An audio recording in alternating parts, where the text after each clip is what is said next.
आपके शासनकाल में हम लोग का नोटिफिकेशन प्री शेड्यूल दे दिए थे। जब नीतीश जी को हटना था तो उस शेड्यूल का कोई वैल्यू नहीं हुआ सर, और हम लोग को अब भगा दिया गया।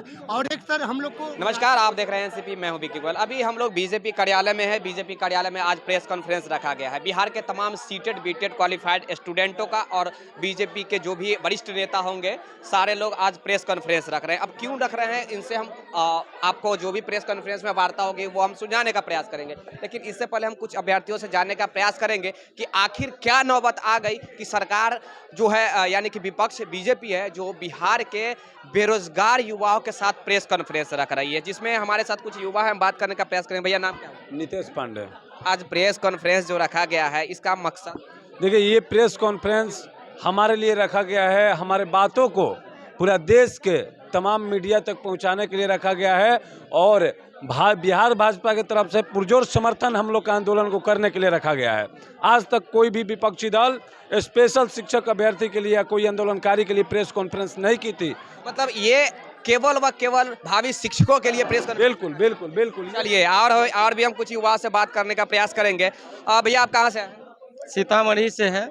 आज जो स्पेशल प्रेस कॉन्फ्रेंस रखा गया केवल शिक्षकों के लिए ही रखा गया है, लेकिन इससे पहले तो भी बीजेपी की सरकार थी जब आप लड़ाई लड़ रहे थे। निश्चित रूप से हमारा तो लड़ाई निरंतर विगत 3 सालों से चल रहा है और हमारी सुनी नहीं जा रही है। हमारे मौलिक अधिकार जो भारतीय संवैधानिक व्यवस्था में है वह छीन गए हैं। इस पर्ची को देखिए, आपको निश्चित रूप से याद होगा, यह कितने वर्षों से आपके समक्ष आता होगा, कितने महीनों से, कितने दिनों से, लेकिन हमारी सूद लेने वाले कोई नहीं है। बिहार में हम जितने भी राजनीतिक गिरोह हैं, हम किसी भी गिरोह के को वोट देते हैं कि हम इनको इस बार चुनेंगे, हम अपनी आवाज़ को बुलंद करेंगे, लेकिन उसके जो सरदार होते हैं एक ही लोग हैं जो सीएम के पद पर विराजमान है और कुंभकर्णी नींद में सोए हुए हैं। हमारी मांग के लिए जब हम हाथ में तिरंगा उठाते हैं तो अनिसिन रहमान की तरह सभी लोगों को पीट दिया जाता है और हमारे जो संवैधानिक व्यवस्था में हमारे जो अधिकार है उसका हनन कर लिया गया है। हम लोग रोड पर आ गए हुए हैं। वही मैं कह रहा हूँ कि अच्छी बात यह है कि जितने भी ये कम्पीट किए हुए बच्चे हैं सब शिक्षक मतलब सब छात्री हैं, और आज प्रेस भी देख रहे हैं उसी भूमिका में। तो इसलिए अच्छी बात है, युवाओं को देख के सब किसी को उत्साह आता है। आज के इस प्रेस क्या ओम शांति।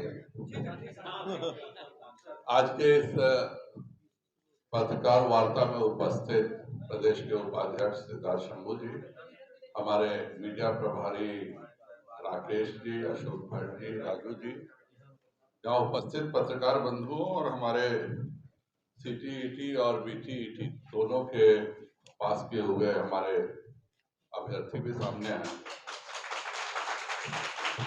2020 का जो विधानसभा चुनाव है, एक तरह से कहिए तो यह पूरा का पूरा चुनाव रोजगार के मुद्दे पर था। भारतीय जनता पार्टी के प्रदेश अध्यक्ष के रूप में हम लोगों ने जो वादा किया था कि हम 10 लाख रोजगार के अवसर उपलब्ध कराएंगे, और हमारे जो विरोधी दल थे उन्होंने भी वादा किया था बिहार की जनता से कि अगर हमारी सरकार बनती है तो पहले कैबिनेट के बैठक में पहला दस्तखत 10 लाख सरकारी नौकरियों का होगा। चुनाव हुआ, जनता को एनडीए पर विश्वास था और हमें 74 सीट दिए, 43 सीट दिया गया। फिर हम लोगों ने एनडीए के साथ बैठक की, भाई हम लोगों को 10 लाख रोजगार के अवसर का वादा किया है। तो माननीय नीतीश जी को ये लगा कि भाई हम इसको बढ़ा क्यों नहीं सकते हैं। हम कहे कि देखिए, उद्योग मंत्रालय हमारे पास है, अगर आप मदद कीजिएगा तो निश्चित तौर पर हम इसको बढ़ा सकते हैं। और पूरे एनडीए में हमारी और नीतीश जी की सहमति बनी और सरकार बनने के साथ हम लोगों ने 19 लाख रोजगार के अवसरों का वादा बिहार की जनता से किया था। हम सब लगातार उस पर काम करते रहे। काम दो तरह से हुआ, एक सरकारी नौकरी के रूप में, एक दूसरे के रूप में। नीतीश जी के साथ मिल करके हम लोगों ने पूरी कितनी नौकरी खाली है वह हम लोगों ने इसका जांच किया। 2,35,000 नौकरियां, सरकारी नौकरियां उस समय बिहार में उपलब्ध थी। तो एक योजना बनी कि हम 2,35,000 ये सरकारी नौकरियों को देंगे और बाकी 17 लाख लोगों के लिए हम इंडस्ट्री में इस तरह की योजनाएं बनाएंगे कि 17 लाख लोगों को रोजगार हमारे उद्योग के माध्यम से, अन्य माध्यमों से मिल सके। और उस पूरे 2,35,000 में 1,15,000 नौकरियां जो थी वह सिर्फ और सिर्फ शिक्षा विभाग की निकली थी। इस पर हम लोगों ने लगातार काम करना भी शुरू किया। मार्च में लगभग यह फाइनल हो गया कि ठीक है, विजय जी से भी बात हुई थी, सबकी बात हुई थी, और यह केवल बात तो होना काफी नहीं है।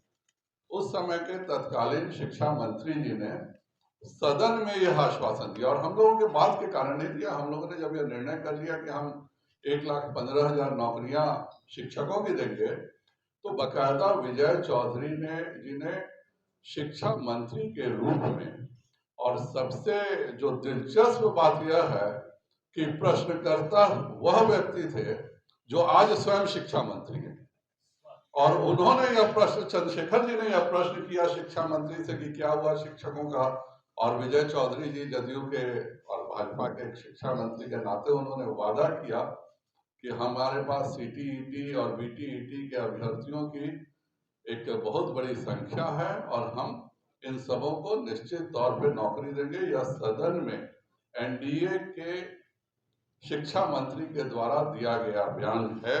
आप चाहें तो आप सबों को मैं दे भी सकता हूं। यह प्रश्न हुआ था माननीय चंद्रशेखर जी के द्वारा 25/6/2022 को। उसके पहले भी 7 मार्च को भी यह प्रश्न आया था। उस समय भी विजय चौधरी जी ने यह वादा किया था। हम लोगों ने, बिल्कुल दिखा सकता हूं मैं, तो ये तो सबसे अच्छा तो यह है कि आज के वर्तमान के जो शिक्षा मंत्री हैं, यह उन्हीं के द्वारा पूछा गया प्रश्न। तो यह वर्तमान के शिक्षा मंत्री जो उस समय सामान्य विधायक थे वह प्रश्न करते हैं, और जदयू के शिक्षा मंत्री रिप्लाई करते हैं कि हमारे पास सीटीईटी और बीटीईटी के अभ्यर्थियों की पूरी संख्या और हम इसको करेंगे। और हम लोग लगातार लगे हुए थे, क्योंकि हमने वादा किया था 19 लाख रोजगार का, 10 से 19 किया था नीतीश जी के वादे पे। तो हमें था कि 2,34,000 हर हालत में सरकारी नौकरी हम देके निश्चिंत हो जाए। नीतीश जी के मन में उसी समय था कि कुछ ना कुछ बेईमानी थी, तो वो रोज हमको कहते रहे कि आज करेंगे, कल करेंगे। हम लोगों का लगातार दबाव भी रहता था कि सरकारी नौकरियां दी जाए, और उसी के तहत चाहे वह 10,000 पुलिस की नौकरी हो, चाहे वह 10,000 आपके राजस्व विभाग की नौकरी हो, इन सब नौकरियों को हम लोग ने दिया गया।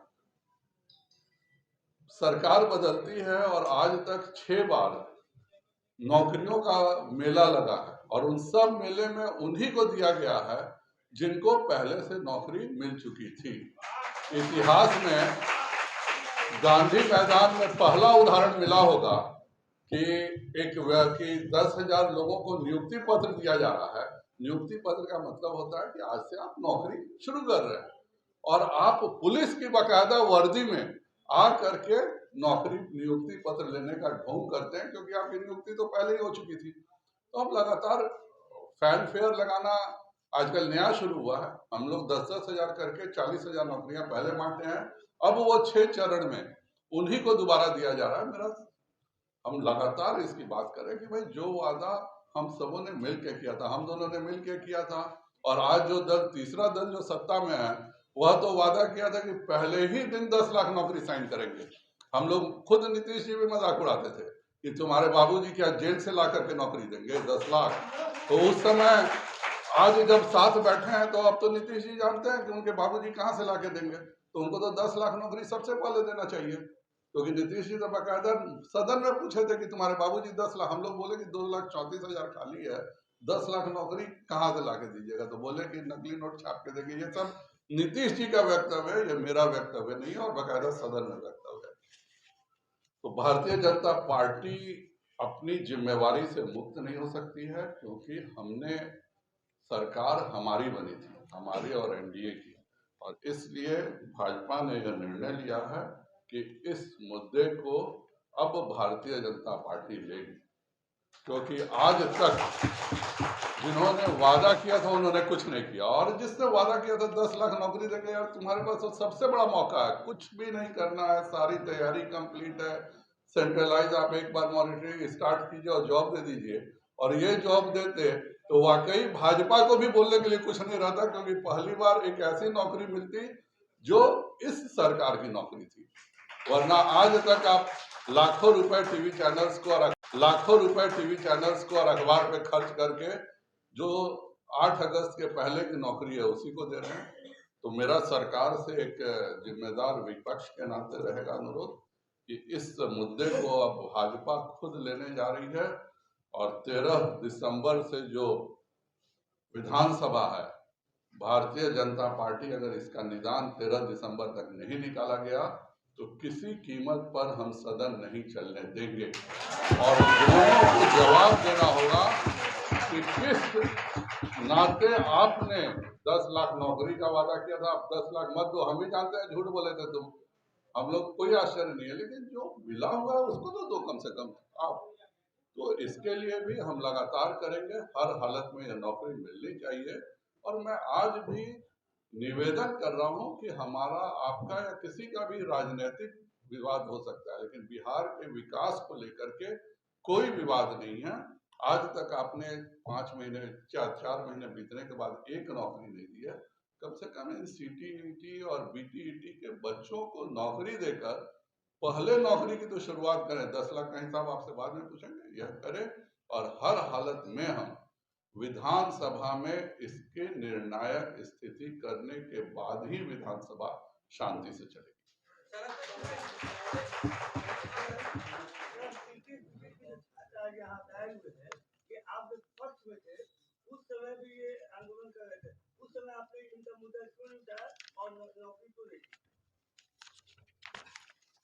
विधानसभा में एनडीए के मंत्री जवाब देते हैं, इससे बड़ा सबूत क्या हो सकता है कि भारतीय जनता पार्टी इस मुद्दे पर संवेदनशील थी।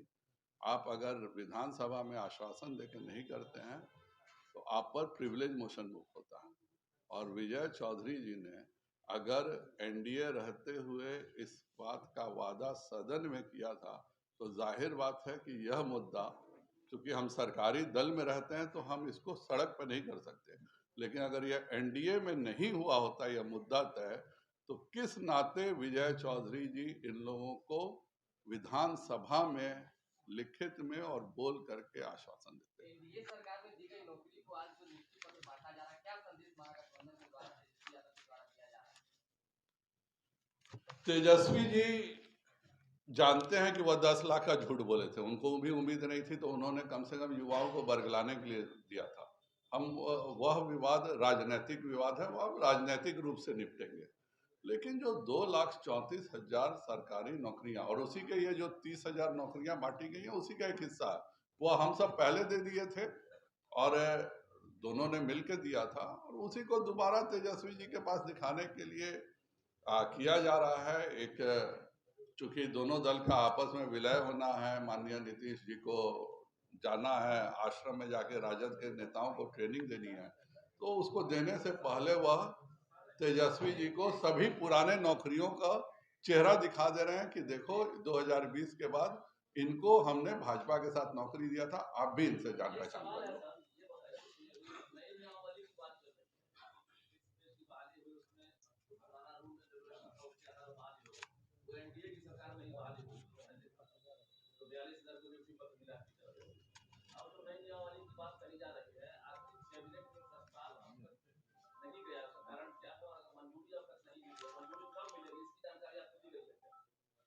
इसकी जानकारी इस विधानसभा में निश्चित तौर पे बिहार की जनता को भी मिल जाएगी, क्योंकि हम सरकार के हिस्सा थे पिछले विधानसभा में, और खुद मंत्री जब विधानसभा में खड़े होकर, चाहे वह भाजपा का मंत्री हो चाहे जदयू का मंत्री हो, वह स्वयं खड़ा होकर के कह रहा है कि नहीं मैं तुरंत इसको शुरू करने जा रहा हूं, तो क्या कारण है कि हम विश्वास नहीं करेंगे?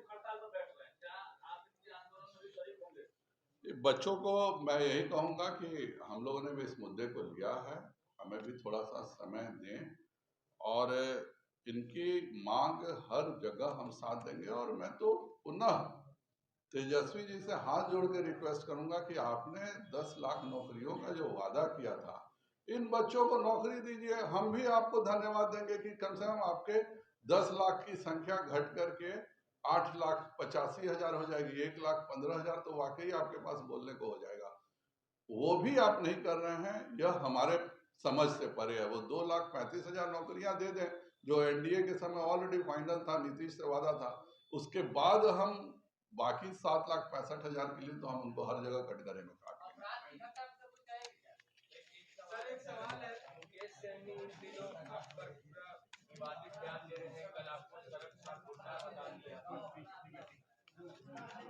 जिसकी जो मानसिकता होती है वो वैसा सोचता है, मुझे उस पर कुछ नहीं कहना है।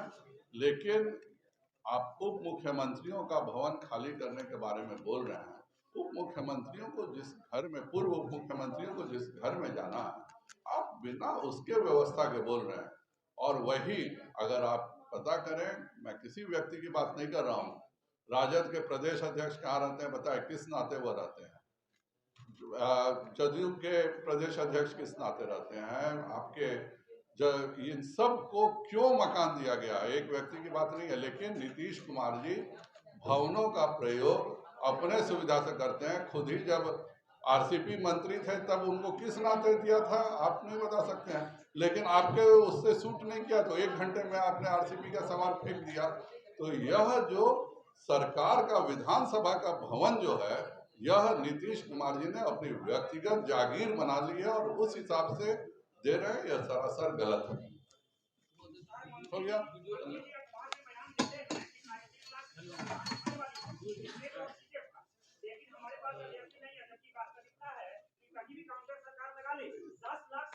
सभी को पता। बेरोजगार वो तो खैर पूरे को नहीं दिया जा सकता है, लेकिन जो 1,15,000 है वो हर हालत में देना चाहिए। मुख्यमंत्री बनने के लिए हाथ मिला लेते हैं, रोजगार धन्यवाद।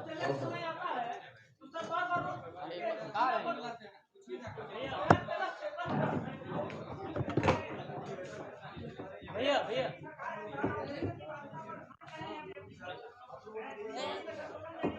नवीन भैया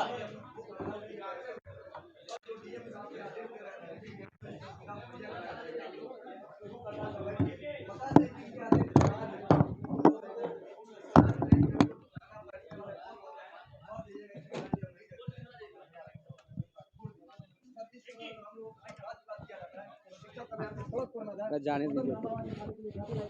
जनता का प्रतिनिधि हम ही है। पर हम लोग निश्चित तौर पर किसी कीमत पर इस बार विधानसभा नहीं चलने देंगे जब तक इसका निदान नहीं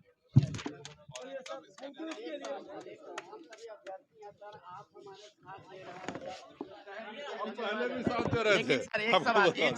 एक सवाल मात्र यही एक सवाल है कि हम लोग कैसे सेफ होंगे सर, क्योंकि हम लोग को बहुत डर हो गया है कि हमारी बहाली नहीं होने जा रही है। आपसे रिक्वेस्ट करेंगे कि हमारी बहाली के लिए, क्योंकि ये प्राइमरी शिक्षकों की बहाली की मांग हम कर रहे हैं, हम लोग को सर, हम लोग को सेफ जोन में डालिए सर, हाथ जोड़कर निवेदन है।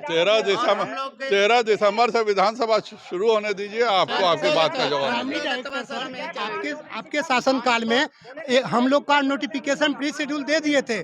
जब नीतीश जी को हटना था तो उस शेड्यूल का कोई वैल्यू नहीं हुआ सर, और हम लोग को अब भगा दिया गया। और एक सर हम लोग को रहते वरिष्ठ नेता लोग थे, उनका प्रेस कॉन्फ्रेंस बिहार के तमाम सीटेड बीटेड क्वालिफाइड स्टूडेंटों के साथ हुआ। उन्होंने दावा किया है कि अगर विधानसभा जो सत्र चलने वाला है, विधानसभा सत्र चलने से पहले अगर ये सारा प्रोसेस स्टार्ट नहीं होती है, 2022 नियमावली नहीं आती है या फिर विज्ञप्ति नोटिफिकेशन नहीं आता है, तो हम सत्र विधानसभा सत्र नहीं चलने देंगे। और ये पूरी तरह दावा किए हैं बीजेपी वाले। अब देखना ये दिलचस्प होगा कि क्या वाकई में आरजेडी जो यानी कि महागठबंधन की जो सरकार बनी है, क्या विधानसभा सत्र स्टार्ट होने से पहले जारी करेगी नियमावली 2022 और क्या 7वें चरण की विज्ञप्ति जारी करेगी, या फिर विधानसभा सत्र में हो हंगामा होगा। क्या हंगामा होने वाला है।